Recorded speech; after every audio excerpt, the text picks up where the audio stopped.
So good morning, everyone. Thanks for joining us this morning. So this is breakout session 3A, which is public problem, private property, advancing local septic system management in New York State.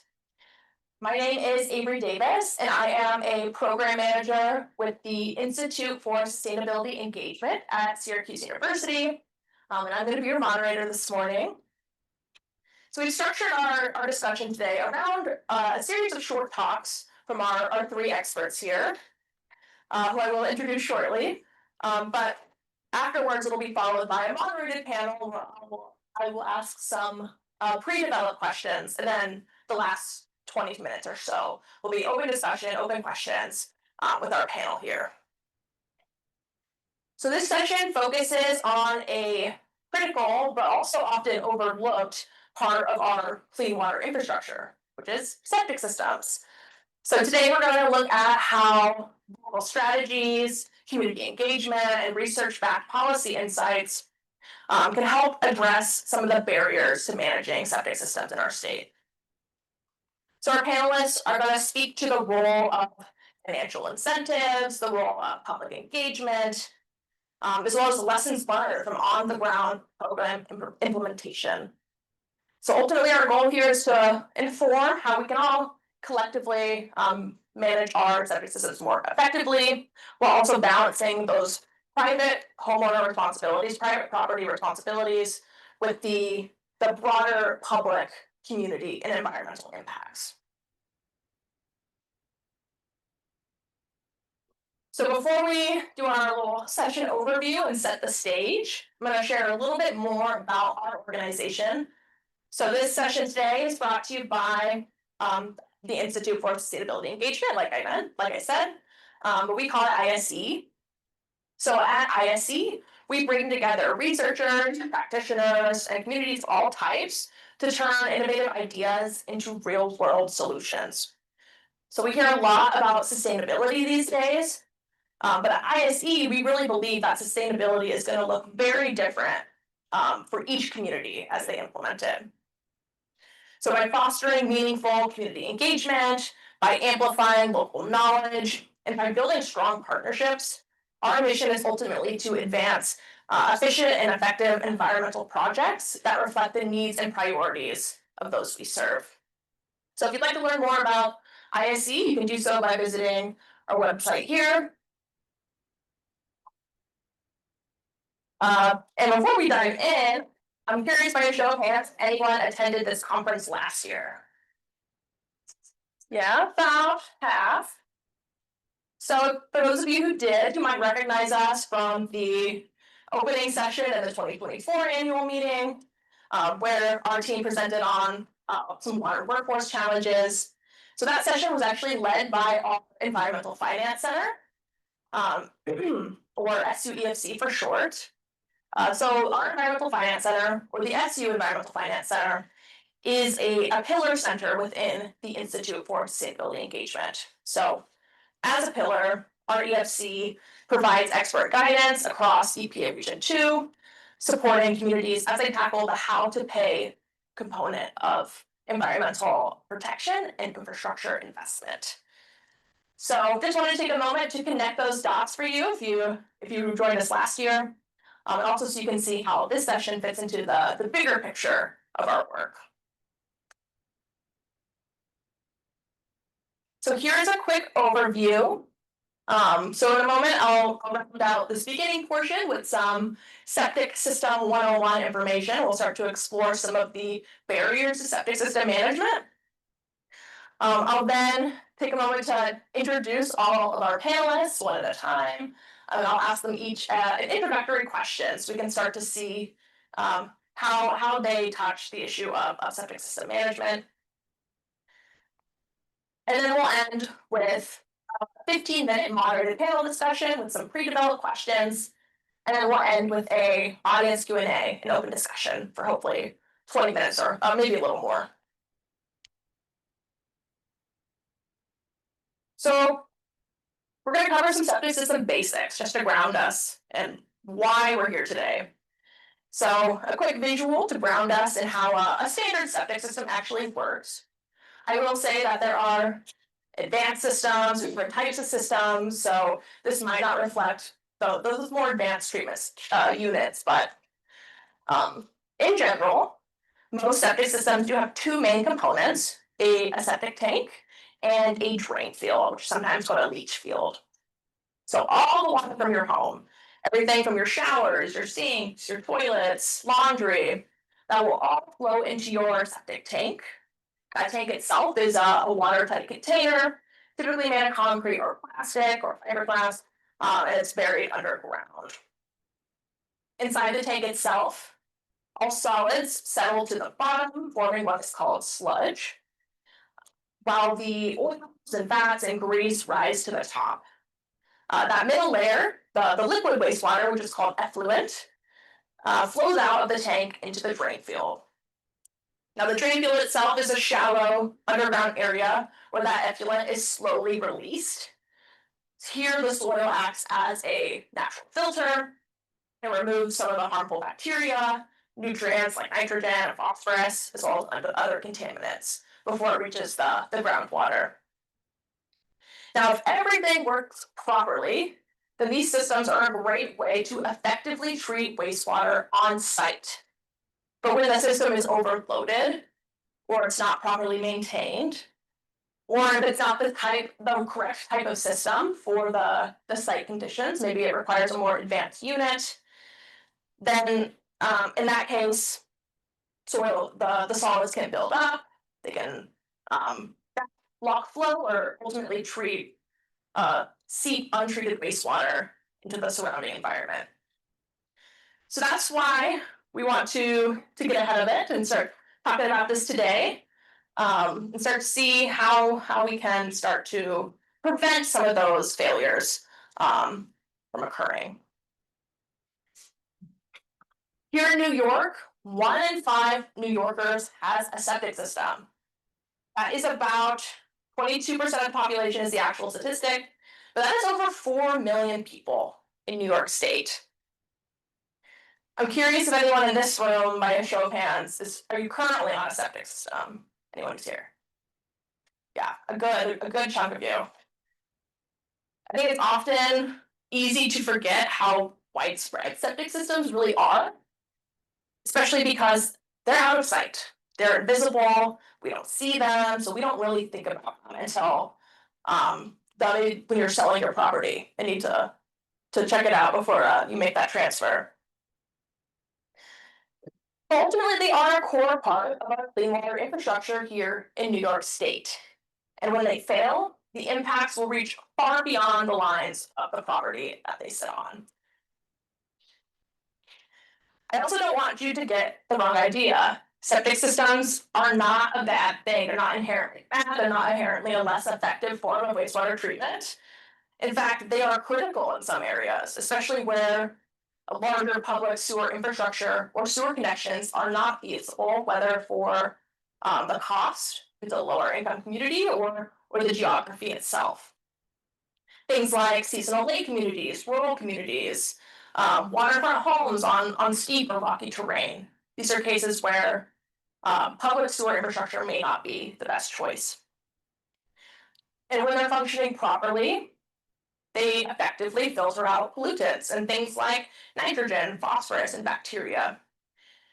When they fail, and I'm sure you know that many of them do, they can leak pathogens and nutrients into nearby water bodies. They can trigger harmful algal blooms, contaminate groundwater, and ultimately cause or contribute to some health concerns. What makes septic systems so tricky is that because they're largely private infrastructure with public consequences. So this means that they're often neglected until failure occurs, which makes it harder to intervene. So this idea of public problem, private property is really what is bringing us together today.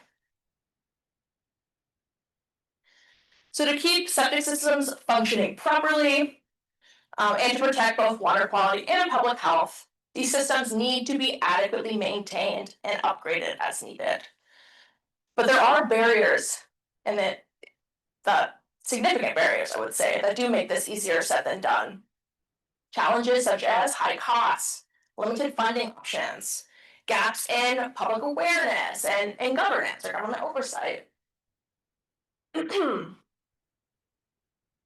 These can cause challenges for both homeowners and local governments alike.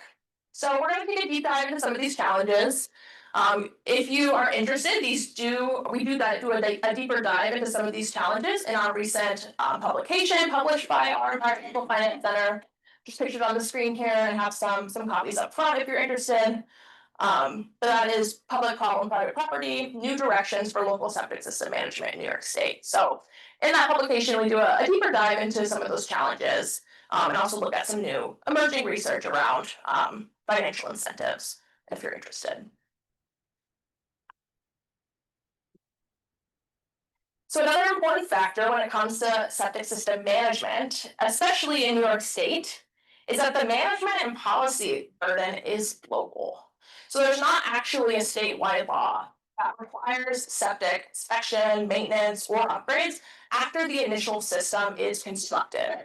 So once it's constructed, they really leave it up to the local governments, the counties, other local governments entities to manage those systems and provide oversight. Now, that local policy usually incorporates some of these factors here on the screen. So there's typically a geographic or watershed eligibility component. Are you near an impaired water body? Are you within this eligible service area? There's usually an inspection and maintenance requirements. So how frequently do you need to get your system inspected? How frequently and in what cases do you need to take on these maintenance responsibilities? There's often a financial support mechanism, especially because these can be so costly, especially when you get into the more advanced units. And then there's also some provider licensing or approval standards. So who is eligible, or who is able to inspect systems in that service area? Who has the license needed, and what are those licensing standards in order to do that?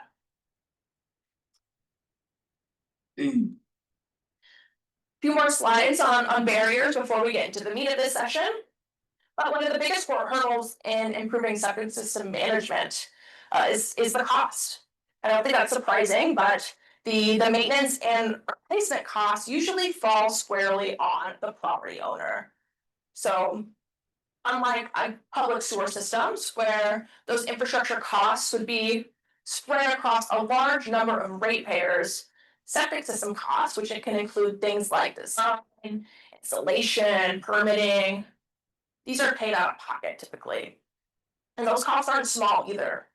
Replacement today can range from $10,000 to upwards of $25,000, depending on the property and the unit itself.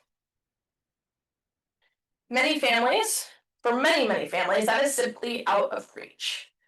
And that is where equity becomes a major concern. So research shows that households that rely on septic systems actually tend to experience more frequent water quality and service issues.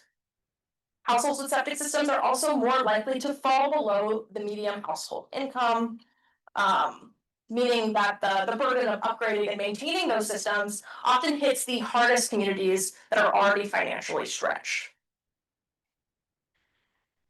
There are some state and federal funding. You might have heard of the New York State Septic System Replacement Fund. There's some USDA rural loans and grants. But these options are limited.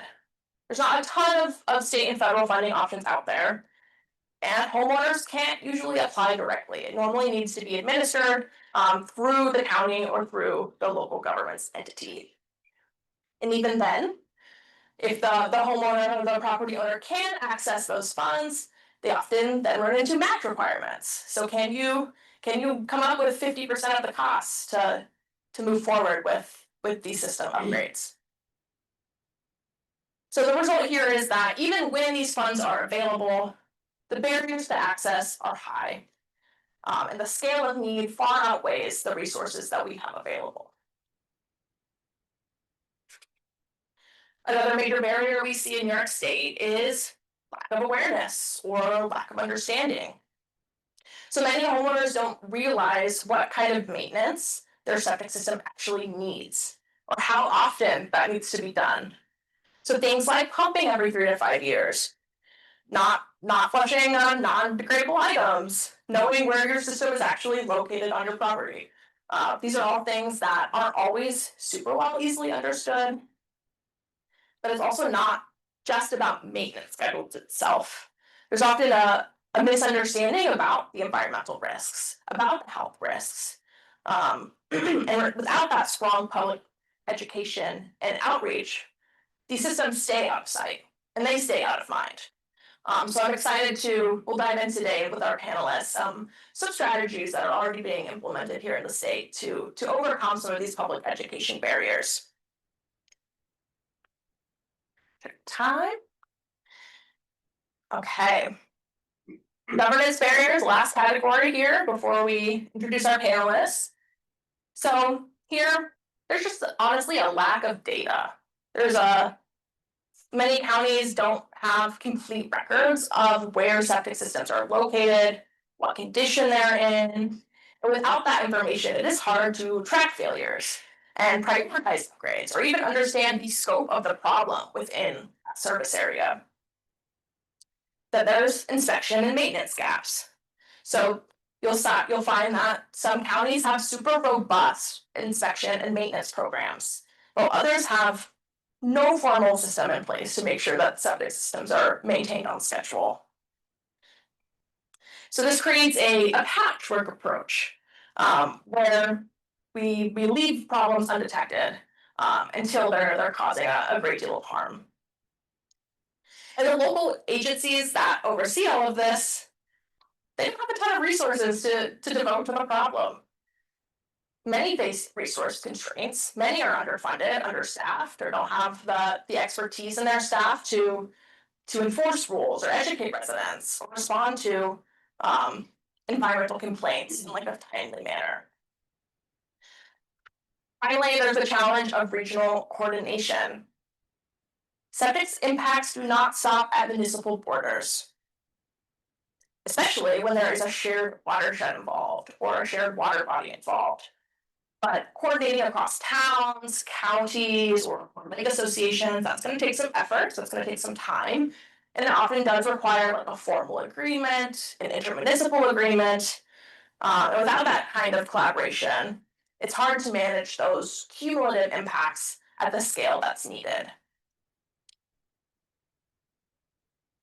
So for the many New Yorkers who rely on septic systems, we need local solutions that consider these challenges, and that consider these barriers, not only to extend the lifespan of these systems, but to protect water quality and public health. But there's no single path forward.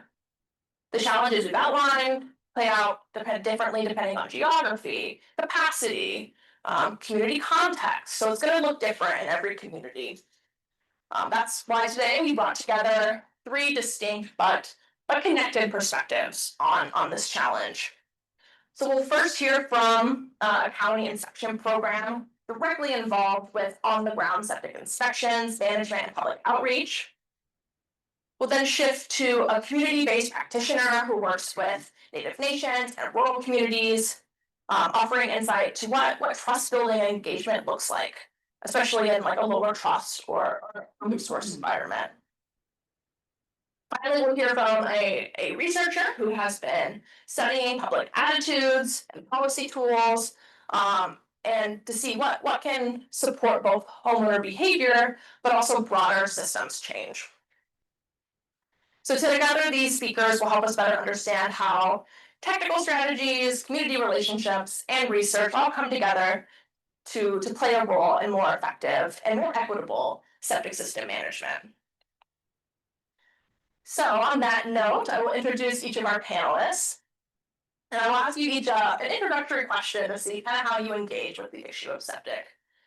So we first have Tad Garris, who is the Conservation District Technician and on-site wastewater treatment system inspector for the Ontario County Soil and Water Conservation District. So Tad is a registered inspector, the New York State On-Site Training Network. He specializes in on-site wastewater treatment system evaluations, including both inspections for property deed transfers, and short-term rentals. He provides education, information, and consultation to homeowners and residents to support the proper functioning of septic systems. So TAD plays a key role in the Ontario County Soil and Water Conservation District's Uniform Procedures Program, which provides required inspection services for several municipalities, for as the sole provider, and others as needed. With most rural residencies in Ontario County relying on on-site wastewater systems, his work helps safeguard water quality, protect public health, and maintain property values.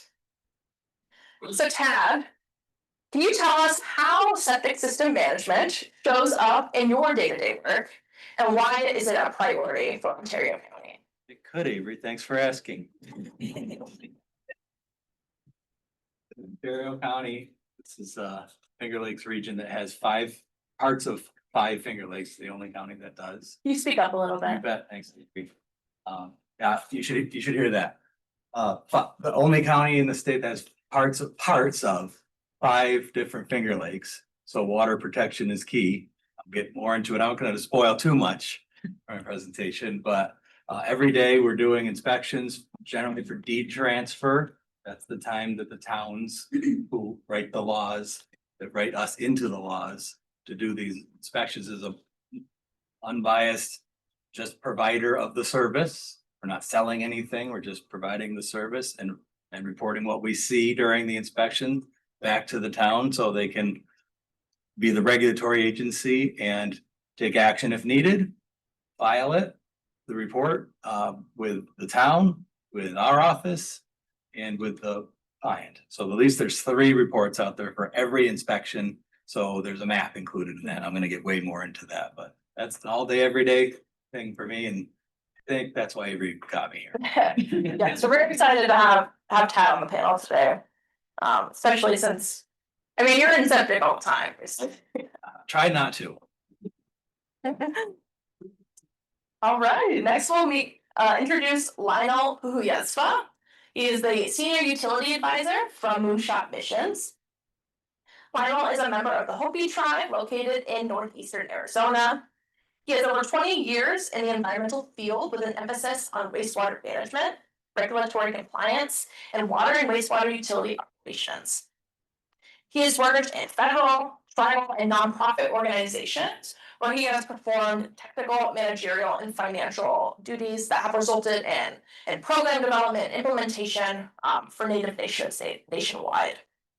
Currently, Lionel resides in Tempe, Arizona. So Lionel, can you tell us how you engage with septic systems in your work with rural and tribal communities, and what has shaped your approach to engaging with them on the topic of septic? Yeah, well, with the program that we're with Moonshot Missions, we're a nonprofit. So everything we do is pretty much our technical assistance is free. So we're a nationally based organization. So we see rural and tribal systems nationally, a lot of the same issues that happen all over. Just different soil types, little different conditions, whatnot. But I think when you have outside people coming in, when you're engaging with people, there's always that air of mistrust, especially with the government. I used to work with the government. I used to be an inspector for them, and it's one of those things. You come in as the man, and then you're always looking for something to go wrong, and you're looking to find people and stuff like that. But a lot of the goal isn't finding people or anything like that. It's more compliance assistance, trying to get your situation back operational. And I think that's one of those things that you really got to go in when you're. We'll go in more in detail into that, but that's where we're at right now. It's like it's more about listening people and then actually working with them, and I think that's sort of how you build your trust with these individuals. But it's good to be here. Nice to see Rain. Yeah, very East Coast day for you. Thanks, Lionel. We're gonna move on to our last but not least, our final panelist, Tess Clark. She is the Assistant Director of Water Resilience at the Institute for Sustainability Engagement and the Environmental Finance Center Region 2.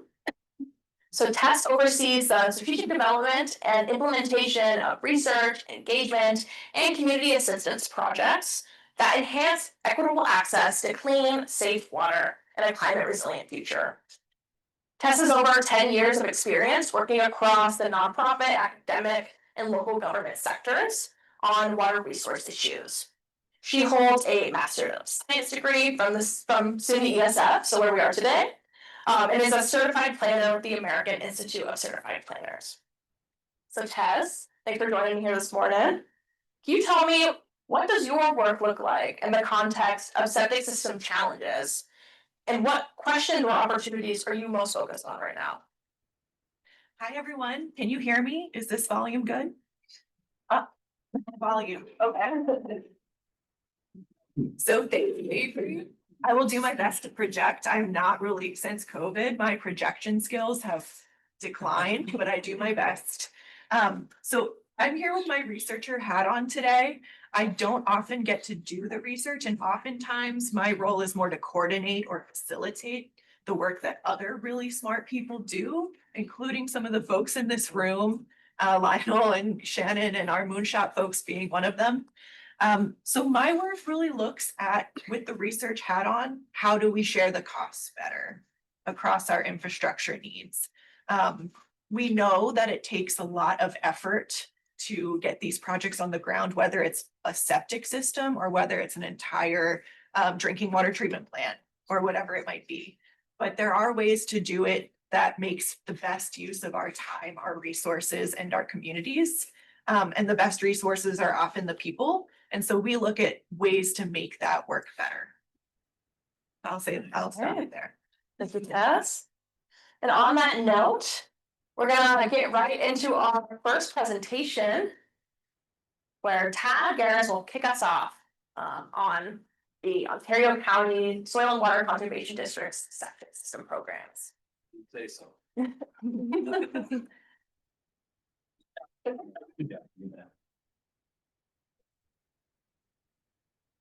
my props. Got props. Okay. Best introduction ever, so I don't need to say anything about that. You know who I am now, and if you can't hear me, yell at me. I'm gonna go right into the next guy. Our programs started in around 1998 in Ontario County with my predecessor, who was there for about 5 years, and I took over.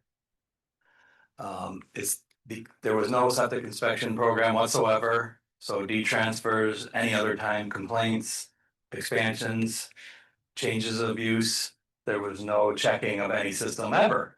I'll get into the two different areas in 1 second. My area is outside the Canandaigua Lake watershed. We're gonna have a spelling contest on that later. Where I'm not regulatory, so if there's a problem, the regulatory agency is always the town code office. And that's who I report to each and every event that I'm in the field.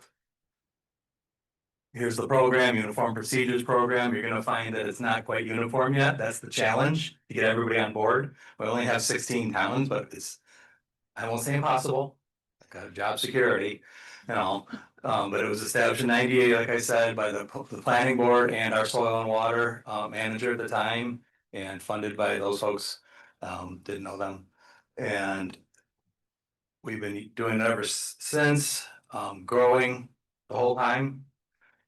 Adding towns, adding responsibilities. We'll get into that. Read that if you feel like it. We're here to, yes, protect the water resources for sure. I went to Panelists Community College in Colorado State to get a wildlife degree and save the wildlife and save the forestry. And I get through the day by saying, by protecting and checking these septics, that's the water quality issue that we're saving and protecting the water body or whatever the resource is. So that's the goal. The reason that got us really into it though was liability. The towns didn't want the liability of doing this inspection to say, yeah, everything's fine. See you later. And so we took that on. Because we've got the ability to study the soils and know the resources and do all that. So we're protecting trying to. This is, so by doing all these inspections, we are now, and have been for a while, as you can see all the dots, those are all septic systems throughout the county. The watershed of Canandaigua Lake, I'm gonna give a shout out to Tyler, my coworker. He's the watershed inspector. He is regulatory, so different than me in that regard, where he can write up things. So he's the bad guy that can come up on the scene. Am I really the bad guy when I don't think so. I try not to be. I try to be as easygoing as this, but we're here to do the job. So when they see me show up, they're, nervous. Everyone's nervous about the inspector showing up. I try to work them through that. We're just here to report what we see. We don't think there's gonna be a problem. We're not. But if there is, we address it. We kind of work it, and it works out really well. So every dot is a septic system, every dot is a file, every dot is a report, every dot is a map saved. And eventually will be shared with the entire county. Anybody that needs a map, they'll click on that, it'll be interactive and they can get it. Outside the watershed is all these dots, those are the towns that I work in. And those are all systems that we've inspected over the years. So this is a great new thing. I think this is gonna help further down the line and help me not have 50 filing cabinets full of stuff. So we start on little, I'm gonna blaze right through this. We inspection for little places, big places, safety first. We always agree with safety first. Not a great concept to have that over, that's a kid's playground over a pump station, so not great. Methane gas, not good. Safety first again. Methane, if you don't know, is flammable. Do not put your fire pit over top of the septic tank. The inspection procedure, I'm gonna blaze right through that for you. I don't know how much everybody knows about that, so we're gonna have questions at the end if I go too fast. It starts out with the client, generally the client, which is generally the seller of the property, because these are generally for deed transfers. That's the 90%. So we're gonna stick with that for now. Fill out a request for me by the OTN, the On-Site Training Network. Avery talked about there's no inspection procedures in New York State. That's true. The reason behind that is what I'm told is the health department, who would normally do that, won't define failure. And if you can define failure, write it down and give it to me at the end, because it is tough. Signs of failure, that's kind of easy, but a distinct concrete failure, the state won't touch it. So the OTN, the On-Site Training Network, originally out of SUNY Delhi, did put a program together and almost screwed up, registered inspectors throughout the state, and we're some of them. There's a request form. I have the client fill that out the best they can. It helps me know things about the system, about the property before I even get there. Sometimes I fact check them too. Maps are big. Gotta have a map. If you don't have a map, we're needle in a haystack time. That's not fun for the homeowner, for the client, for their lawn. During the sale, we're messing things up. We're trying not to, but a map is a great thing. Gotta have it. Find out where things are.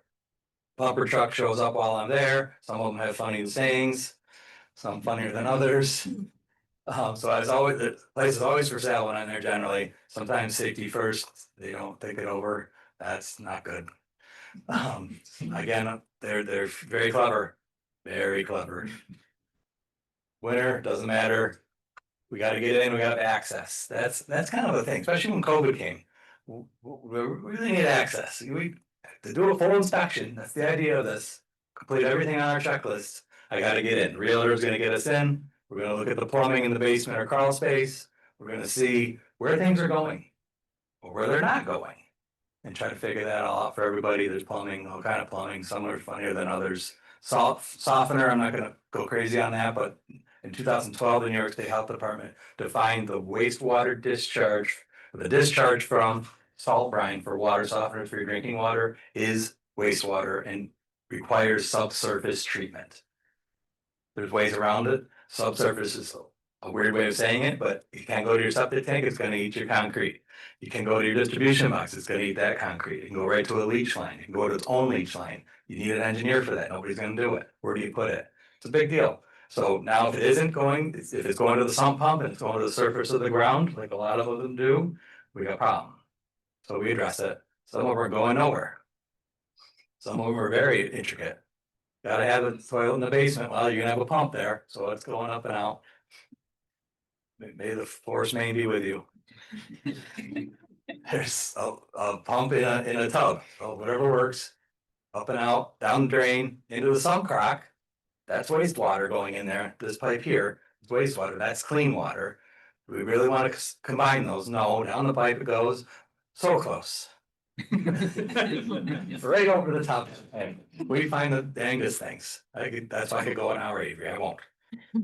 That one right to the road ditch, well, tracing dye is great, I only use it when I'm just trying to prove to the client that A to B. I'm just showing them, because if you put dye in, and it doesn't show up, doesn't mean it's not somewhere. It just means we didn't see it. So that was A to B, and that's not good. Untreated waste right to the road ditch or to the creek. Really, can you flush the toilet for me? I'll be out. Okay. Not good. That's, we're looking for signs of failure. We found one there. So there that is. That's the property line right here. That's the clothes washer from this house. Not good neighbor. Put dye in a distribution box. That's a rarity, but you run a hose through there. Where does it go? Up to the creek bank. These are rare things, but you see them. And it's not what you want. We want this creek clean, okay? We're not, so we look for a roof vent. We want methane away. Methane's eating their cool guys and painting them brown. What are you gonna do? Vent. Sometimes the pumpers are right. Rarely, no. Sometimes the pumpers are right, and there's a cheater pipe going to a ditch, something like that. We wanna watch out for that. Safety first, saw that. Concrete, you gotta get to these tanks. You gotta have access. Think that through before. Don't put the sidewalk over it, unless you got a sawzall, you can cut through there. Don't flush wrappers, they aren't biodegradable. Wipes, they're the brutal thing, I could go another hour on wipes, I won't. They do say flushable, my t-shirt's flushable, I tell the client, don't flush it, just don't do it. Trash can, they screw up the tank, they screw up the pumper truck, they get stuck in the treatment plant, and they're just a miserable thing. You name it, don't eat the spoon, I always think. Septic tank size, that's good, kind of goofed up looking. Tiny, it's still a septic tank, it's still watertight, still doing its job, gonna pump that one very often, that's 55 gallons. Safety first, we're all effectively, we got problems everywhere we go. Yeah, we got COVID, we got spiders, we got bugs, we got wasps, we got natural gas, go in the basement, natural gas, they got there pretty quick. Railroad tracks, tough, safety first. Distribution boxes, they're the key to the system, that's not good. Those pipes are underwater, not good. Not what we're looking for. We got safety first is good, covers, warnings, all those kind of things. Plastic bags, not great. Clear that. Just put on baffles, important keys, baffles, it protects the leach field from all the scum layer that we were talking about. Filters are great, cleaning them, keeping trees away. Busted tanks, we find all kind of things, so we replace the tank. Separation with the well, no problem. You don't want to do that. That's roof water going into your well. Oop, I can back one more. That's fine. That was a well next to the tank. Aerobic treatment units are great. Safety first, Dave. Plays right through that. There's rentals. We do inspections for rentals now in a few towns because they're blowing systems out of the ground. System was not designed to handle 12 people. End of story. Some of the tanker trucks tell you how many gallons they pulled out, which is handy to know. I'm blazing through because I don't, you guys know about distribution boxes already, I'm sure. Roots, we love trees, we sell trees at the conservation district, just don't put them near your septic. Failed systems, going to the creek, again, we're not there to cause a problem, we just wanna see what's what. Maybe said it affects the neighbor, this one. Failed system down to the road ditch, down the road ditch, down to the next 5 properties. That's not normal or good. Septic replacement fund, it's New York State's fund is a great thing. We're around 4 right this second. They did include some tributaries and priority water bodies. That's the drinking water source for Rochester and that. So those systems were included.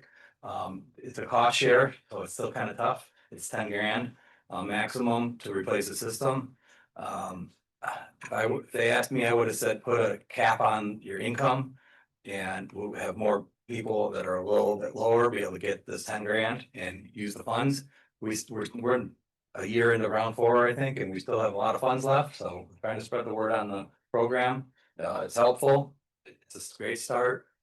We developed I say we, our educator, well, not me, developed a realtor's workshop and a water workshop a couple times a year to do exactly this, and even expanded. I don't have a time frame there. Just getting angry. But it works well. Septic markers, I'm putting these things all over the county to help future TAD.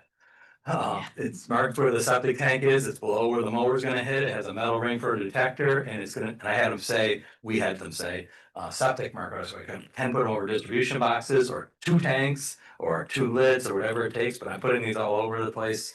Great thing. With the education, I give every single client, a door hanger, which I did not make. Also, our educator made with long tips and safe, septic maintenance, and every 3 to 5 years, pump it on a 1,000-gallon tank is the very first thing. Cause that's the question. When do we pump this? Do we ever pump this? A 1,000-gallon tank with a 3-bedroom house is the standard for New York State, and that's 3 to 5 years pumping that down. You just don't want the solids over halfway. That's when you run into big problems, like that. So I don't know what that is, but I found it once. It's some sort of elaborate filter. Anyone want to clean that filter? I don't. I try to stay out of the septic area. I tell you. My work truck is the cleanest truck in the fleet, I guarantee. Here's what we're protecting: Seneca Lake, Canandaigua Lake, local ponds, those guys. And if you ever want to hang out in a cool, calm, secluded place, I would suggest the leach field. That's yeah. Done it.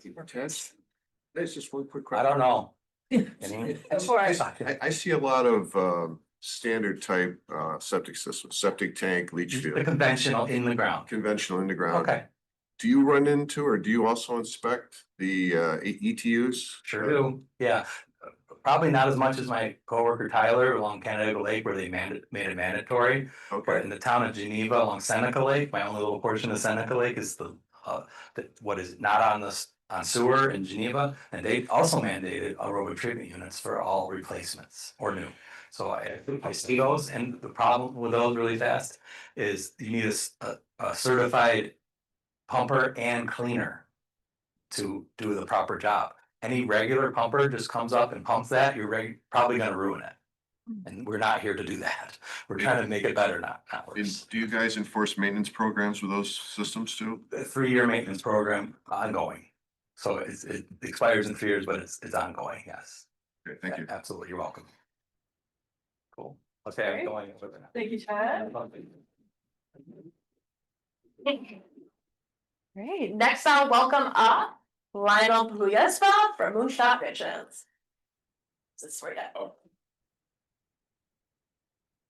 So, good morning. I come in here, from Moonshot Missions, we're, like I said, we're a national program. We were founded in 2019 by our George Hawkins. He was CEO of, DC Water. Our mission is basically to help provide clean water for everybody. And so everybody deserves clean water, and that's basically what our mission is, make water, wastewater. Some of where we've been at, it's gonna go through these pretty quick, so it's limited on time, but we've been working since 2019. There's approximately 30 of us. We have about 560 years of experience throughout water and wastewater industry work. We have engineers, we have operators like myself. And a little bit in between of everything from administrators to everything like that. So what we do is help water and wastewater utilities with technical assistance for either financial, managerial, O&M, and those kind of like things. And all we do is for free. We run off of grants, off of private funding and whatnot, so we can provide these services for free. To get into what the topic of here is, looking at this more of as a national issue than as just for the state, because a lot of the issues are similar. throughout the nation and elsewhere. I was in the service for a number of years. I grew up as an Army brat as well, so I lived my life pretty much all over the world. Been in the Middle East and seen a lot of similar conditions that our tribal nations face every day, and still some septic issues. A lot of stuff over there is way different than from over here, regulatory wise. But the funny thing is, like it was mentioned, a lot of these places do not have any codes, regulations to govern these the operation of septic tanks. And now in the advent of having all this DIY stuff too, you can go on YouTube and learn how to make a septic tank and put it in the ground, but it's not necessarily engineered correctly. So it's one of those things that, like as mentioned, there's over 20% of New York State utilizes septic tanks, and the issues that were involved in that were elaborated to earlier. But one of the reason why I was here is how are you getting access to rural and tribal communities? A lot of it is just knowing your community that you're going into. Honestly, it's just learning the history, meeting with people, and kind of same thing, seeing what kind of ordinances or regulations they have in wherever you're going to, because a lot of places, if they do have ordinances or codes, they're different, and you need to know what they are. And it helps to get introduced to that community by someone who has trusted and to be able to bring you into that area. And can I know nowadays we're always on Zoom, we're always on this and that. It's always helpful to meet in person and just to basically listen to these people, be empathetic. And then if you're making promises, I wouldn't make promises too much. It's like we're there to help, but it's always hard to do those things and follow through. I know a lot of the things that we do with Native communities, there's always lacking in education on how to take care of these systems. And sadly, we see federal programs and whatnot like HUD and urban development. They make houses, and sometimes they don't actually tell these residents that they're getting septic systems. They're under illusion that they're maybe on a regular septic. I mean, regular wastewater system, collection system. So they don't know that they have a septic system until it fails. And so those are the hard situations to try to address. And so there's a lot of education going in that way. And the bad thing about when these communities don't have regulations and whatnot, you can put in a septic tank, but your soil conditions may not be right. Your water table may be too high. So there's all these other conditions that you got to look at when engineering these types of systems to make them last. And dealing with rural and tribal communities is getting the number right of the household to size those tanks right. Because many of these communities, you have multi-generational units living in the house. And it's not just, if you might have a 3-bedroom house, but there's 12 people living in it, like you were saying, those tanks don't last as long. So it's one of those things where you need to pump more and do all this other stuff. And one of the issues, like when it goes back to education, is like leaks. Leaks are one of the main items that make these systems fail. And that's where some of the funding that needs to go into these things are addressing some of those household leak items and things like that too, to help abate some of the septic issues that come along later. So there's a lot that goes into going house to house and meeting with people. But it's nice to see like the inspection sheets like that are out there and to help give those to the homeowners so they know what to look at. Because a lot of the things when it goes to education as well is that a lot of people drive over their septic tanks, they park cars over their septic tanks and they make these things collapse and break the lines. And so they inadvertently cause issues that wouldn't necessarily be there if they had education up front. So there's a lot of different issues like that. So like when we go out, we do inspections for different clients. Like I said, we're all free. We try to give them an education packet, like my partner over here, Marguerite. So we've been working, this is in Arizona. This was a really bad situation. I didn't want to show all the photos, but I should have, because you have to get photos that where these things were all overflowing. They actually had waste running through their yard. And then you have animals and everything else getting into it and paper products and all over the yard. But it took that kind of issue to get somebody out there to try to help.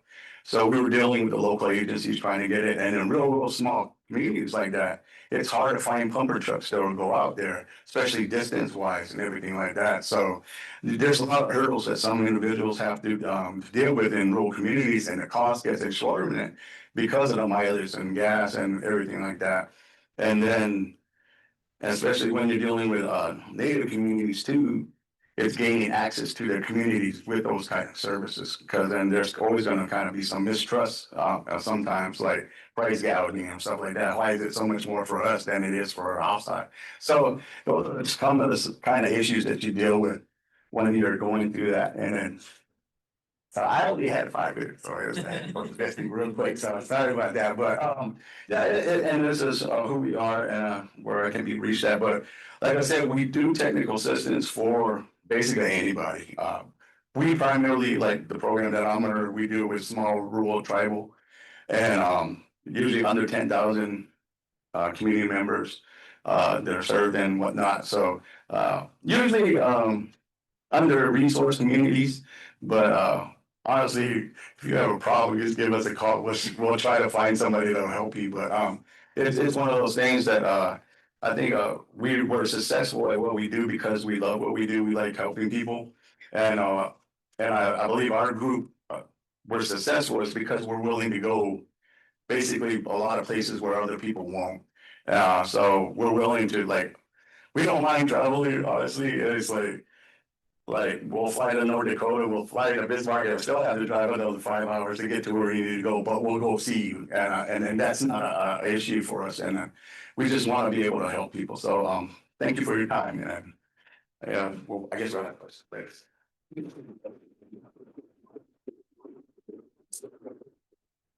Thank you, Lionel. Yeah, we'll have plenty of time for questions.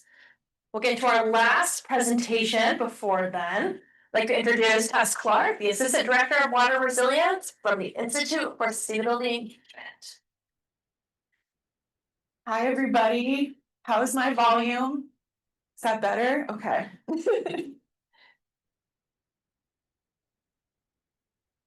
So I'm here, like I said, with the researcher hat on. That is not the only hat that I wear. I also wear at times a convener hat or a facilitator hat. And a lot of our work, similar to Moonshot, is in connecting communities to the resources and to the people that can help come together and solve problems like this. But one of the things that I did want to speak on while we were here is what are the research gaps and how can we find the information that we need to sort of make some of these barriers to circumvent them, to reduce them, to mitigate them in some way. And like I mentioned in my introductory hello, one of the things that we like to do is figure out how can we better share the costs. Like Avery mentioned in the beginning, we have a group, we have folks who are served by sewer systems. And those also have high upfront capital costs, but they're shared between a number of people. Sometimes they too can be exorbitantly expensive, and we hear in New York State that we've started to sewer everything that is cheap to sewer, so that's very possible.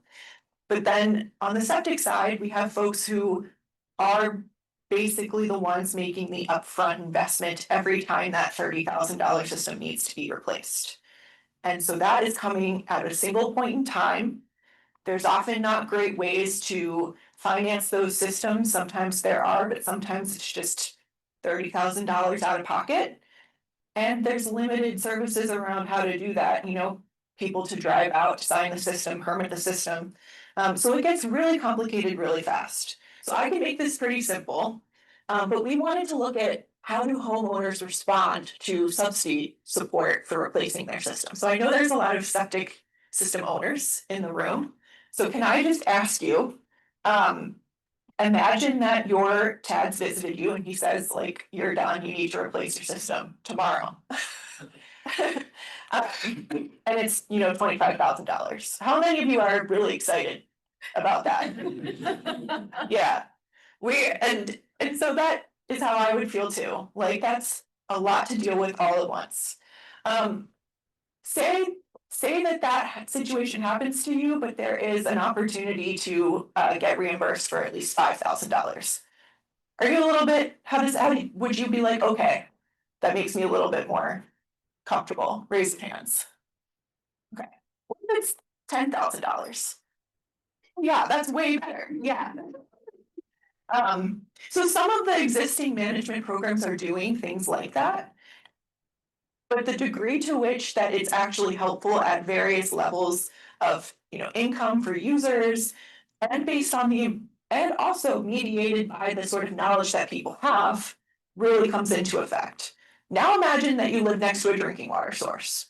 Are you really motivated to replace that system now? Raise a hand. So I'll spoil it. That's basically what we asked people. That's basically what we did with this work. I could probably stop here, but I'll keep going a little bit. So we wanted to understand how different levels of subsidy might change people's perception or their willingness to replace their system in a shorter period of time. We also wanted to know, how did information mediate that? So does it matter when people have a good understanding of proximity to drinking water or proximity to coastal areas? Because we do see, especially in our third coast, one of the challenges there is that your water table might be higher and your systems are actually backing up and really, like, in a very practical, real way, interrupting your life. Failing systems can sometimes not look like they're failing. You might need dye to see that they are. But if your toilet is backing up into your house, you're like pretty confident that something's not working. Okay. I'll also say that, I was a part of this research, but we did really rely on our partners at the Maxwell X Lab. I don't know if folks here are familiar with this group at Maxwell, but they are an incredible resource. And they look at behavioral-based interventions and really applied approaches for research. So we partnered with them to pull together a professional survey panel that included, I think, almost 700 respondents, all from the Northeast, who owned a septic tank and who had proximity to various bodies of water or met a certain series of other conditions. This isn't groundbreaking at all, but we know that at a baseline, a lot of people were still pretty willing to replace their system. Any level of subsidy made a difference. So when we look at the New York State Septic System Replacement Program, and that program isn't working well, we want to know why that is, because we know that people want to replace these systems, sometimes out of the goodness of their own hearts, and also because any level of subsidy matters. So there's other things about that program that maybe make it difficult to navigate, or maybe, eligibilities are different. We can get into that another time, but we know pretty certainly that any level of subsidy will matter and can help share the cost. So again, I'm a quick one and I didn't do a lot of this research directly. So if you do have questions about how many respondents were this or that type of individual, I would direct you to the septic system brief, which doesn't also have that information, but has a link to it. That you can click on and get that information. But at the end of the day, we know that there is a significant increase in willingness to replace systems when there's any level of cost share. Any level of sharing of the cost matters when it comes to replacing these systems. For coastal communities, one thing that we found when we looked at treatments that were based on information available, when we asked people about would a flood risk matter to them in their decision to replace systems, it did matter. But also, when they looked at it over the length of their mortgage, that was an extremely motivating piece of information that we saw a quantitative increase in their likelihood to replace their system. So if you ask somebody, hey, do you want to replace your system, knowing that over the life of your mortgage, your flood risk is X? or it's higher. They'll say, yeah, I'll replace it, maybe I'll get the IA system. Advanced treatment unit, sorry, I am an abuser of acronyms. But that was another thing that we looked at, so. End of the day. The messaging matters, and finding ways to share the cost really matters when it comes to what we can actually do to lower these barriers. Oh, I think I hit the other slides, but we are also right up on time, I think, Avery? Yeah. Perfect timing. Okay. And there's plenty of times for questions, so.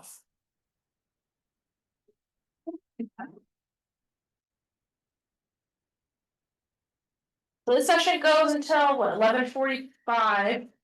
So we have about 25 minutes for questions, so I think we can go right into it, get to your questions, and then I'll sprinkle mine in here and there, just to make the best use of our time, so we'll start here in the front. Ted, this question is for you. Oh, I got many more to ask. Okay, good. This question has to do with the timing of your inspections with sales of property. Do sellers have to notify you first before they go through the process and sell the property, or sometimes are you an afterthought? Great question. It varies greatly. Here's what I'll tell you, and what I tell everyone when they ask me that on the phone 3 times a week. Check with the realtor if there is one. For COVID, sometimes there isn't one. There's a time frame where the lender, if there's a lender, wants this done, and it's usually 10 days. I'm usually 2 weeks out. That's not 10 days, so there's a problem there. If you're scheduled with our office, that satisfies the lender temporarily. 90% of the time, where that 10-day window can expire and you're still scheduled with me in 2 weeks or 3. Generally not 3, mostly 2. So do they think of it before they put it on the market? Never, almost never. Maybe twice ever, 23 years. That's kind of scary now that I just said it out loud. After usually a purchase offer has been accepted and now they're in a hurry, but I'm 2 weeks out. So we make it happen. We make it happen. I fit them in. I do 2, 3 a day if I have to. When the market's great, that's the thing. I don't have to look at the market. I just look at my schedule like this. Does that help? Thank you. Anytime. What if there's no, I have 2 in a row. Go for it.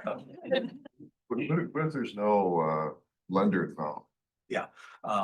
Then is there a realtor involved in your scenario or no? Yeah, well, let's say it's interfamily transfer. Yeah. 2 ways to answer in your family. It's called arm's reach. I learned that here with this job. Some towns require an inspection on that, some don't. It was up to the town and their board to say, I won't say the town's name, but a town recently said that does not require an inspection. And I can't fight them on that, but I can disagree with them. That's the time to check. You're not gonna ever check it again then. Towns that do require that arm's reach or within family or cash deal or as is the big one. It's as is. Well, the town still requires it under their local law to have either us or any inspector or an engineer or somebody, hopefully us, do the inspection regardless. Awesome, any other questions for yeah, you're the back. All right, well, first of all, and I guess let me just do a lightning round of 3 quick questions, because One for each. it would be helpful to know what financial incentives are available in New York State, to anyone in this room, and what's available so people can spread the word. Secondly, is what is DEC doing? Is there anyone here who can talk about septics at DEC and how they're trying to encourage people? Do they have a contact in each region that people can go to as kind of like a first step for technical assistance if they can't get it? And then the third one would be is how many other counties are representative of Ontario County? In New York State, from my understanding, in other topics, Ontario County is kind of a leader county, like in GIS. And Ontario County is a leader county. You can do your electives if you want. But I mean, no, I mean, I read about them in national venues that Ontario County does really good work and is a GIS leader. And you kind of glossed over that in the interest of time, I'm sure. But I mean, you do have that as a backup. That's how you're able to do that mapping and have all that detailed data. So my point, my question, I guess, for you guys at EFC is, you know, you could probably help answer that too, you know, about what does New York State have to offer? Because you're representing, you know, now you're official part of the EPA network. So you learn from other regions too, but I mean, within New York State, you know, what is, you know, what is DEC doing? Right. And also, what are the regional planning boards? Are they doing anything? You know, there's so many layers of government, particularly in New York. So what are the regional planning boards doing? Do they, because they get a lot of federal funding too. Are they involved in helping facilitate it?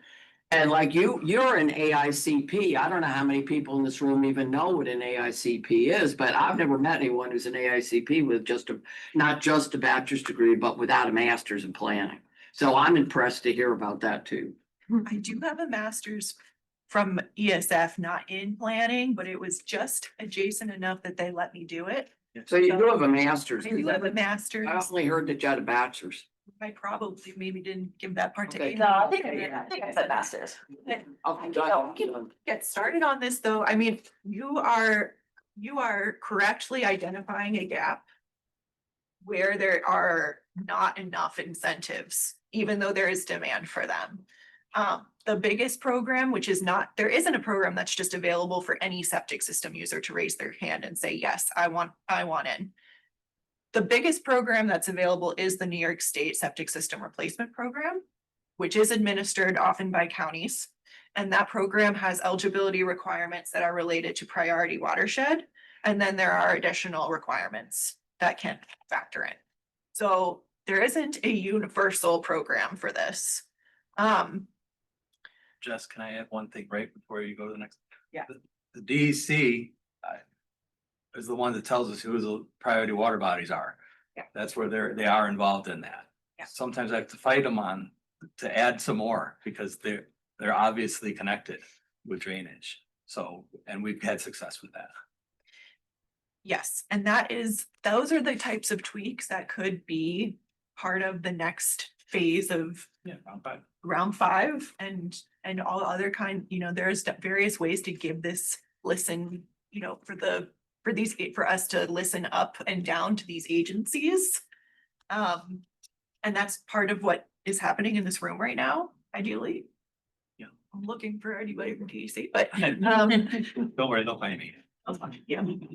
Oh, but there isn't just like an easy one. USDA does have a revolving, there's various programs through USDA that allow qualified nonprofits to step up to operate certain programs like this. Not to be depressing, but the political climate doesn't seem very aligned with that at the moment. And those programs are very few and far between because that is a federal agency that also has a lot of, that is also difficult to navigate. Counties have stepped up. Yeah. Counties are stepping up to do a lot of this work. Lake associations are stepping up. Chautauqua Lake has a program that they've managed that has cut across some of the other sources, but you've acknowledged and identified a gap that really does exist. With our county, with the fund, with I call it the replacement fund, round 4 we're at right now, that's the New York State Septic System Replacement Program. Our county public works really administers and has the funds. They don't do septic inspections though.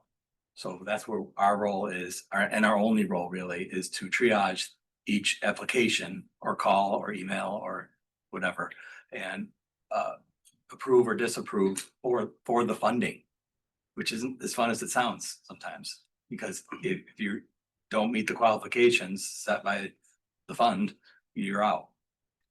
And you still have a failed system.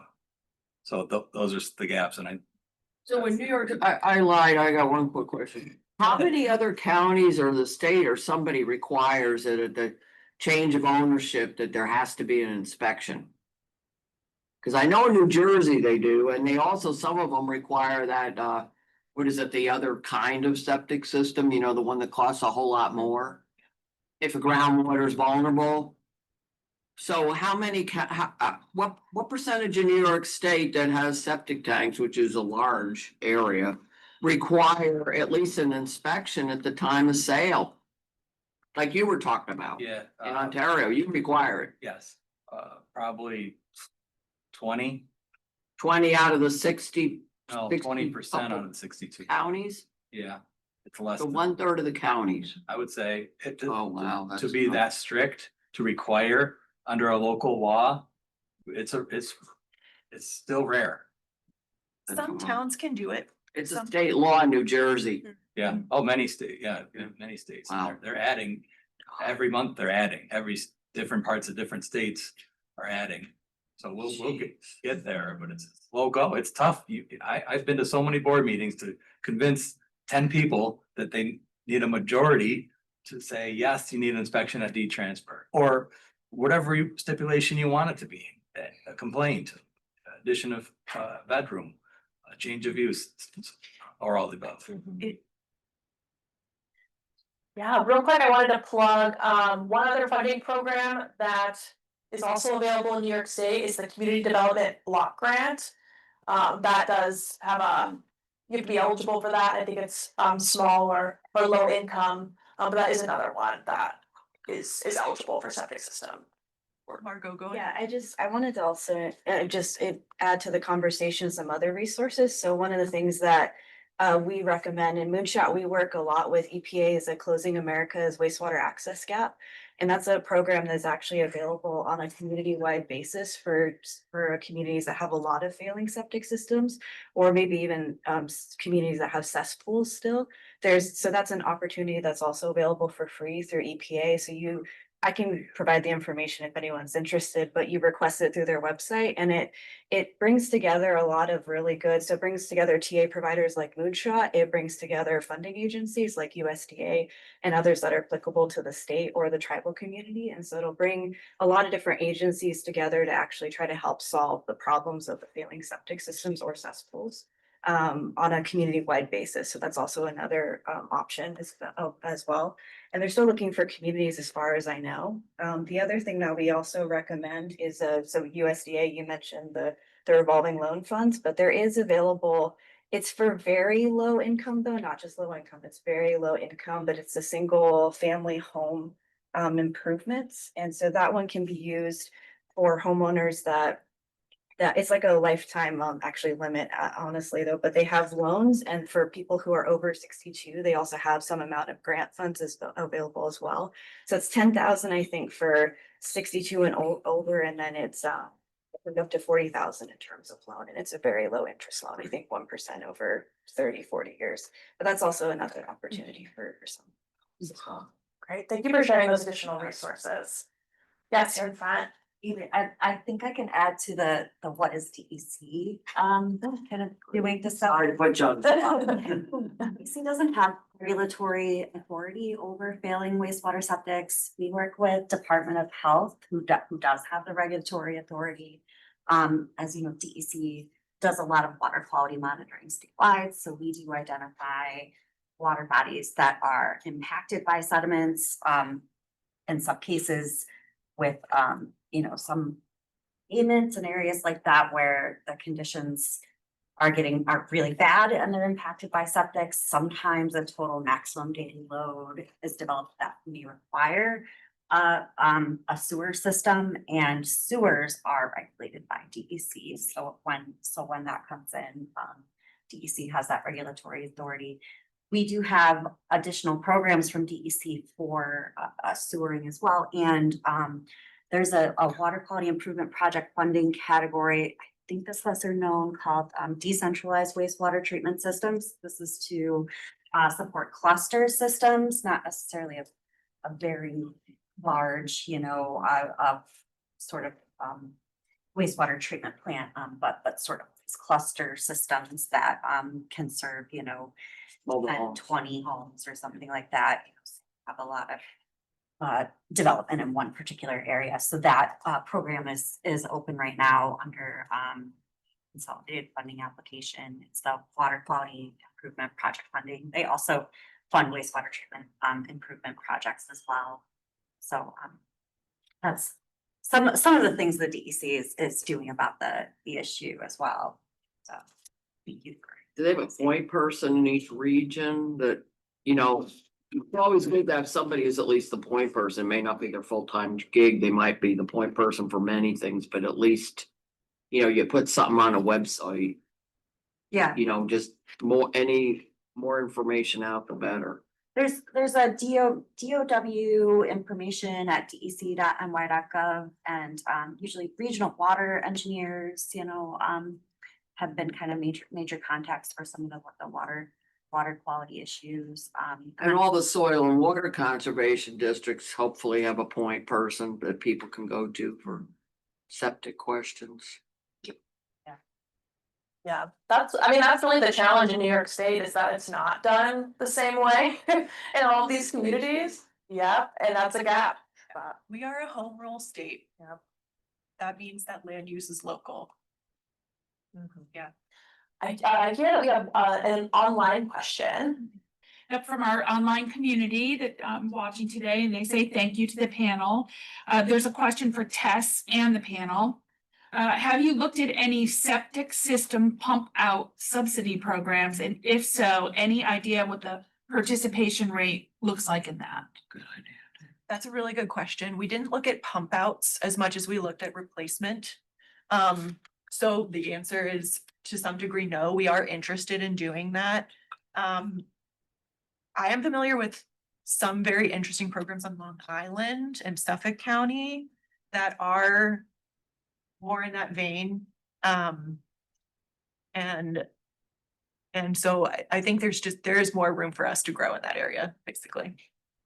Thank you. Oh, what about the rest of the panel? Any? We have one, since I've been there, call it a septic pump out coupon funded by the county. It was $50 off. It went immediately. Haven't had one since. Yeah. Lionel, have you seen anything in like other out of New York State? Any similar programs?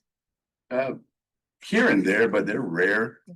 And then it's just a funding contingent of whoever there is any funding opportunity. So they're really rare. My boss, Megan and I were talking about that on the way here, I swear. The replacement fund could start including something along those lines, or at least approach that subject and see where, because there's still funds left. It's around 4, and we even have some left over from round 2 that would go for that. I mean, if we go out to do an inspection, I think I'm allowed to say the price of our inspection. I don't know. It's $225 for the inspection, but the pump out, when I started, that was the high number and the pump out was low. And then fuel prices and everything else, the pump outs are $300, $400, $500 I would say, our inspection fee looks amazing. But the pump out rebate for the state to do a program, I know it's a lot to ask, would be very useful. Can I add to that? I'm from Tuscarora Nation. Yeah. We have all septic systems, and I work with the local, there's a couple septic pump out companies. And I got to know one company really well, and I literally will say, okay, can we do a group rate? Where if I can get them 10 houses, they will give the houses a discount of like $10 off. It's enough of an incentive to get people to then pump their tanks out. And we did it during COVID because everyone was home, and I said, oh, everybody's using their toilets now, like we better get this group rate. And so as long as I commit to say I have 10 houses, and then I orchestrate it all, like make sure that the people have to pay them, but then they get their tax exempt form, and then I just give them the list of the names and addresses, and they come up and they will pump the houses out and give them a discount. We've been doing that for a few years with this. I've went from one company to another, and it also, for me, I'm able to keep track of people's houses, and I document the years that they've pumped their septic tank out. And then if they come to me, because that's usually what happens, is like, I don't know when I had my septic tank pumped out, or it's backing up, and I'm like, well, you haven't had it pumped out, and I can look on my little file. and keep track of it that way for the houses out there. Mm. Yeah. That sounds like a good tip. That's amazing. Yeah, to see about, yeah, if you have a cluster of systems, can you do a group rate to get some sort of reduction in that cost? Thank you so much for sharing. Yeah, here in the front, a little bit of Shannon. I got a question for Ted. Yeah, our township, we have around our lakes, basically transfer, when we do a transfer of the property, they wind up with and an inspection. And the thing I'm trying to figure out, you use OTN and we do too, but quite often the inspectors are, our inspectors are doing a professional engineer that's been hired to design a new system or whatever. And they'll fill out the form and quite often they can't find any kind of a leach field. It's like we found the septic tank after a lot of work and they can identify that, but they can't identify what happens beyond the septic tank. So it's just like put in for not available, not available. And our as people say, because the professional engineer reviewed it and says at this point in time, it looks like it's working. Therefore, we approve the system. And concern I've got is they never identified their leach field. So how do you guys do that in terms of determining whether a system is faulty or whether it's functioning, particularly if you have a hard time identifying the status of the leach field? Very common. Great scenario, I'll go as fast as possible. We report what we see. Okay, and it's up to the readers of the report to accept that. Readers of the report are lots of people. I'll list them real fast. It's the code officer, first of all, in the town. Buyer and seller both. Both are realtors, both are attorneys, the lender and the underwriter. So I'll talk to all of them during one inspection a lot of the time. It's incomplete for whatever reason, mostly distribution box leach area. Because that, I told you how important as fast as I could how a map is. That's why we have them available for people to have this map. You know, somebody else paid for the service, they get the map. More maps, the better, as long as they're right. How do they, the town is accepting that, that's their call. They don't have to. I have towns, I won't say which, that won't. And I tell the people while I'm there, I'm not regulatory, but the people that I'm giving this report to, the code office, and they're not gonna accept. As a start, they're not going to accept this report. I'm gonna come back for a re-inspection fee. And possibly whatever excavator you're gonna have to have, hopefully a mini on track, so you're not wrecking everything. We're not here to make it worse. But we'll be back. So the codes person or from the town officials or whoever, Yes, they're the ones read your report, they say, yes, you can't find it, you couldn't find the leach field, that's not appropriate. correct. Therefore, either they have to fix that, Right. or, but regardless, it's failed. Yeah, we're looking for signs of failure the whole time. It's kind of the point. Is to see that, but without seeing the entire system, it's deemed OTN checklist, the third box is incomplete and why. Yeah, I say why. Everything from the water well location is unknown, so I don't know the setbacks. So all the way to the leach field, all the way to the septic tank sometimes. I mean, I've done inspection, I don't like to admit this. I've done inspections where we don't know the tank. And I can't write a report on that and say that there's no problem. There's no sign of failure. It's incomplete, and here's why. If someone's gonna accept that, I don't care who that person is, but they're accepting it, that's on them. We're reporting what we see. That's the bottom line. Do you, if you can't find the tank or the system, Yeah. do you search for that, or do you have the pump out company search for that? On that real fast, on the request form, we are pointing out, and they're checking a box saying that they'll have access to the basement or crawl space. An ability to run water if possible, so not winterized. Septic tank, distribution box, seepage pit, pump station, whatever it is, uncovered prior to we get there. That's what I'm expecting. Okay. When I get there. If it isn't, we're not incapable. We can certainly probe and work around and dig and follow, the green leach line or the plumbing in the basement. The septic pumpers, which is not us ever. We don't have that ability. It's coordinated. It's not that hard to coordinate with the septic pumper. If I give you a date and time, you coordinate with them, they're daily. No big deal. They have locators, they have equipment. Excavators if need be. I don't like that, but yeah, sometimes you gotta do what you gotta do to locate those prior to my arrival. That's key. That way it's the cheapest. I don't have to come back and recharge you a smaller re-inspection fee. But the bottom line is to report on everything. We want to see everything. It doesn't help if we don't. And that's why I really outline it in all my emails. Ask Megan, my emails, my request form, my cover letter, anything. I need these things done prior to the inspection. Thank you. The thing about that too, like when we're looking at leach fields too, it's just like. When they Lana, go in please doing, speak up. there's the problem with the leach field, identification and if they're failing or not, is that, a lot of times, like, you can tell, like, if you have records, like how she has, how many times you keep having to pump them out, if they keep getting closer and closer. But at the same time, these, septic tanks go in dry and whatnot, and then they start settling over the years. So that alignment goes off, and so that's when you start noticing those kind of things, and it's kind of the homeowner noticing, I'm pumping more. And then because of that, alignment's not there no more, everything's basically gravity fed. So it's not there no more, so it's not going to your leach field, so your pipes are dry, and then sometimes. Depending on who puts in the leach field, there's a cap for an inspection cap for your leach field, if they're there. And most of the time they'll be dry, and then you know your system isn't working. So. Thank you. Hey, yeah, you're in the front. So my question goes to Tess. According to your study, it looks like there are about 15% who still don't wanna take the subsidy and fix the problem. So have you come up with some causes why they still are not interested? And another question related to that study is like, from 5,000 subsidy, it looks like pretty much a lot of people, like 71%, are willing to take that and fix the problem.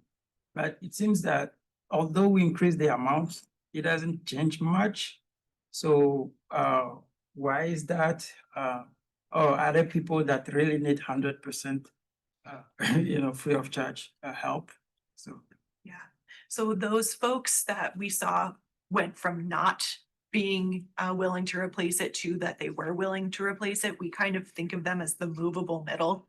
And then as you notice, there were some immovables that no matter how much the subsidy was, it didn't seem to change their mind. And so there's two things there. One, and there were various treatment groups in this study, but one is the treatment just didn't really work. The message wasn't nothing that we said changed their mind or made them think that it was important enough to spend the money. So we could be looking for a better message. That is still an option, is to find the right message that would help, change minds. The other option is that they just are part of a group, and I didn't have the demographic breakdown, but there were various median household income groups that we looked at, and how did that change things. And in general, it was really just any amount of subsidy was the most motivating and by far the most impactful kind of measure that we looked at. But you're right that 15% of people not doing what they need to do could still matter, and maybe they just need TAD. That might be it. It's just, if you don't do this, here's the stick. We didn't look at the stick, we just looked at the carrot in the study. Thank you. I think we're a minute over. I don't think anyone's coming in here after. No, if we want to do a couple more questions. Yeah. Really quick question for Lionel. You're talking about like building trust with kind of remote communities and people that are kind of a little bit more difficult to find. How do you make that jump between like knowing no one and then finding someone to introduce you and like getting connected to those remote communities and tribes? Well, our situation kind of, it's actually a little easier because a lot of times we're introduced by an agency or something like that. But honestly, it's word of mouth by a lot of times, because then if we help somebody over here, they'll be, hey, we have somebody else that we need some help over there. And then that's how we generally get introduced to some of these individuals or communities in that vein. And then so we can start a dialogue with them. And it's always like, a lot of people don't want to admit they have a problem, but it's just trying to get past that and then saying what the real issue is, because then until you actually get out to the site, you really don't know. And then so it's more kind of like that, just kind of word of mouth, and the social media helps a lot now too. Nowadays, I'm not on it, but it's like here's stuff, but it's just like other parts of our group do. So we get interconnected like that too as well. So yeah, so there's different pathways, but it's generally somebody local that reaches out. Yeah, one more question here in the front. Round us up.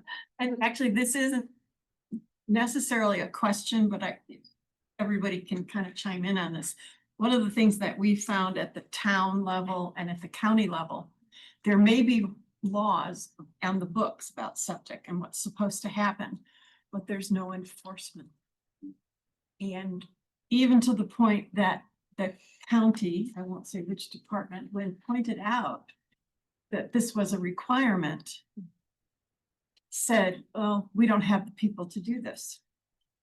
And to avoid dealing with people like me in the future, they had their attorneys rewrite some language that said, you're supposed to do this, but it didn't say you were required. So it's like you're fighting your own, you want the regulation to take care of your water issues, but you're not getting the support at your town or county level, even if they put it in the books. And any insight, comment? Oh, yeah, that's so true. I've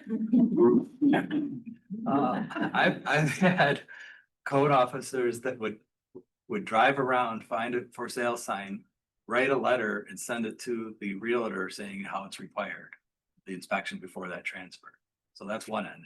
Then I have what you just said. And there's education is the only thing I can think. I mean, word of mouth helps too. I don't know about social media too either. Yeah. But something, because the realtors know, we have it all over our website, we have an interactive map too that should, if you type in a parcel number or a street address, it'll tell you what the requirements are and who has to inspect it. We're making it as easy as possible. I have a cheat sheet that I send to everybody. It tells you every town and what the requirements are. And I can tell you for sure, there's systems that are not inspected at deed transfers that are required. And I'm not regulatory, so I go to the code, town code and the planning board or the town board, and I do my best, but education and I'm word of mouth we're trying. And I think on that too, like a lot of these small towns and boards or counties sometimes, it's always one of those hot button issues that come up and then, oh, we gotta address this problem kind of thing. And they put language in there like that to start a code or whatnot. And then all the language has it, but it's an unfunded mandate that they put out there. If they don't have the funding to provide those code enforcement officers or enforcement people, it's just gonna sit there like any other code or like we deal with emergency response plans all the time for what we do at utilities. You can make one and it looks good and it looks good to the regulatory agencies and everything like that. But until you keep amending it and renewing it and whatnot, it just sits there on the shelf. And then until you need it. And so it's kind of like that with a lot of these codes and everything like that. It looks good, especially when you're going for funding. Oh, we have this in our ordinance and everything like that. And then everything we have this ordinance, but it's just for show for sometimes. And then until you as a community put some teeth behind it, put some funding behind it, it comes back to the local people and the community themselves to say, hey, we really want this. It's a priority for us and to fight for that funding to push it forward, because that's the only way that it's gonna make anything happen is to have that local groundswell to get these things enacted, because nobody wants taxes, nobody wants all this other stuff, but some of them are necessary to fund items like that. And it's just one of those things that sad to say that it happens all the time, and they're there in paper, but and then just like lawyers speak, there's the shalls and the maybe kind of talk in there. And then it's sort of like, once you get the shall, they're supposed to, but then you get to the language like, oh, it's in there, but if we have the funding kind of thing, you know. Our watershed districts where there are times where you will see communities come together, set up a watershed district, collect the money that they need to actually enforce and pay for it to do it. It's not very common because it's hard. Mhm. And it's hard to get the buy-in to do that, but Yeah. it does happen. I mean, Lake George has something similar. The big lakes have lots of money. Yes. The little entire lakes income all over New communities. York, that we're not in a position to do. Right, Yeah, it's a real gap. yes. Well, if it makes you all feel better here in New York State, I'm from Pennsylvania and it's mandated, it is law that every municipality must provide a plan and a solution for systems. So if there are septic systems that are failing, it's municipality's responsibility, but that's not happening either. So in some places it is. One scenario that I thought was interesting was there was a community that had several failing on-lot systems or indications of failing on-lot systems. And they looked at a cluster wastewater treatment plant, but then they also looked at having a district, like you mentioned, which was instead to have like something you paid into that then paid for the pumping every couple of years. So I thought that was really interesting scenario. I'm glad to hear it's happening in New York. Great, I think we'll end it there. Thank you all for joining us today.